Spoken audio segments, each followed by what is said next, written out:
মশলা ছাড়া একদমই সহজ পদ্ধতিতে আমি আজকে আপনাদের সাথে ফ্রেঞ্চ ফ্রাইয়ের ভিডিওটা শেয়ার করব। কোনো প্রকার ফ্রিজিং ছাড়া একদমই কম সময়ে জাস্ট 5 মিনিটে আপনি এই ফ্রেঞ্চ ফ্রাইটা বানিয়ে নিতে পারবেন। তাহলে চলুন দেখে নিই কিভাবে এত সহজ পদ্ধতিতে ফ্রেঞ্চ ফ্রাই বানিয়ে নেওয়া যায়।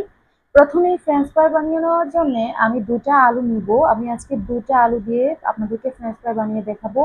আলুগুলোকে ভালো করে ছিলিয়ে নিয়ে একটু স্লাইস করে কেটে নিয়েছি। দেখুন আমি কিরকম ভাবে কেটে নিয়েছি। এর থেকে মোটা করা যাবে না, তাহলে আবার সিদ্ধ হতে চাইবে না, আর এর থেকে চিকন করলেও সেটা ভালো লাগবে না, চুপসে যাবে। তো আমি ভালো করে আলুগুলোকে স্লাইস করে কেটে নিয়ে পরিষ্কার পানি দিয়ে ধুয়ে নিয়েছি। আর এখন দিয়ে দিচ্ছি পরিমাপ মতো লবণ। লবণ দিয়ে প্রথমে আমি আলুর সাথে লবণটাকে মাখিয়ে নিব।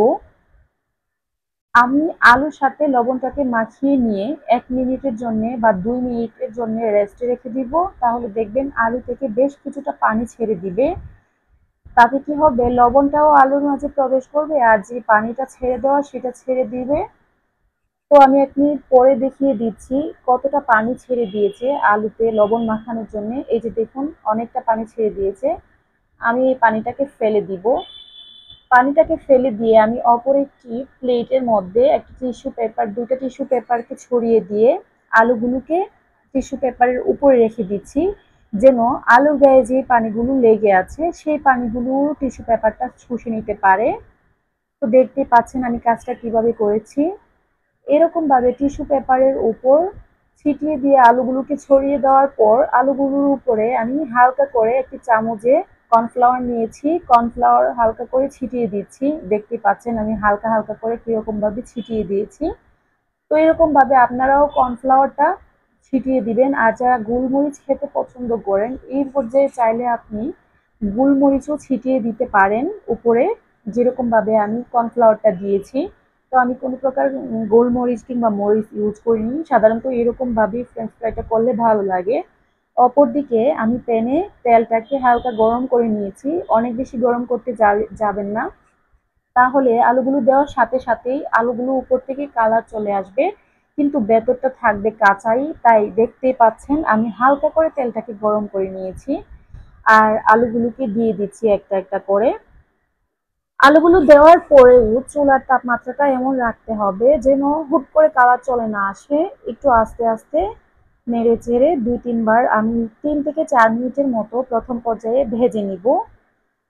তো আমি এক পাশটা হওয়ার পর অপর পাশটা উল্টে দিয়েছি। চুলার আঁচটা এই পর্যায়ে মিডিয়াম টু লোয়ার মাঝে রেখে ভেজে নিয়েছি। আমি 3 থেকে 4 মিনিটের মতো ভেজে নিয়ে এগুলোকে ছাঁকনির সাহায্যে উঠিয়ে নিচ্ছি। আমি 2 ধাপে ভাজবো, আপনারা চাইলে 1 ধাপেও ভাজতে পারেন, কিন্তু যদি 2 ধাপে ভাজেন তাহলে কি হয়, ভাজাটা খুব সুন্দর হয়, খুব ক্রিস্পি এবং মচমচে হবে। তাই যখন এটা অর্ধেক হয়ে গেছে, এখনো পুরোপুরি সেদ্ধ হয়নি, এই যে এরকম পর্যায়ে হয়েছে, ঠিক সেই পর্যায়ে উঠিয়ে নিয়েছি। আর বাকি যেগুলো আছে আমি এখন সেই পর্যায়ে ভেজে নিব, তারপরে আবার দ্বিতীয় পর্যায়ে এগুলোকে দিয়ে দিব।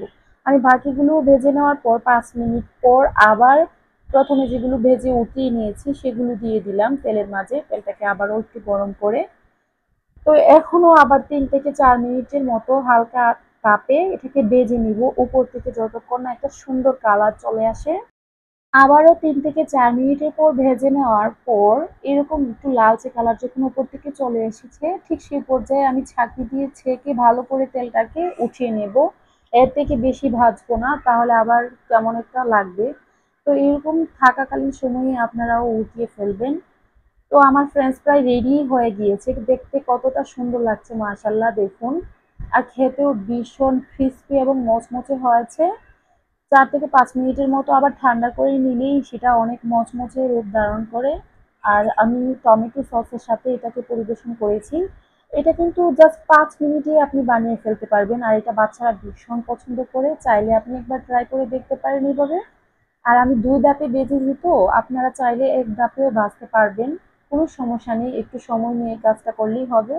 আর 2 ধাপে ভাজলে কি হয়, এটা খুব সুন্দর ক্রিস্পি এবং মচমচে হয়। দেখতে পাচ্ছেন আমার ফ্রেঞ্চ ফ্রাইগুলো দেখতে কতটা সুন্দর হয়েছে। আপনারা এভাবে একবার বাসায় ট্রাই করবেন, আশা করি ভালো লাগবে। ভালো থাকবেন, সুস্থ থাকবেন, আল্লাহ হাফেজ।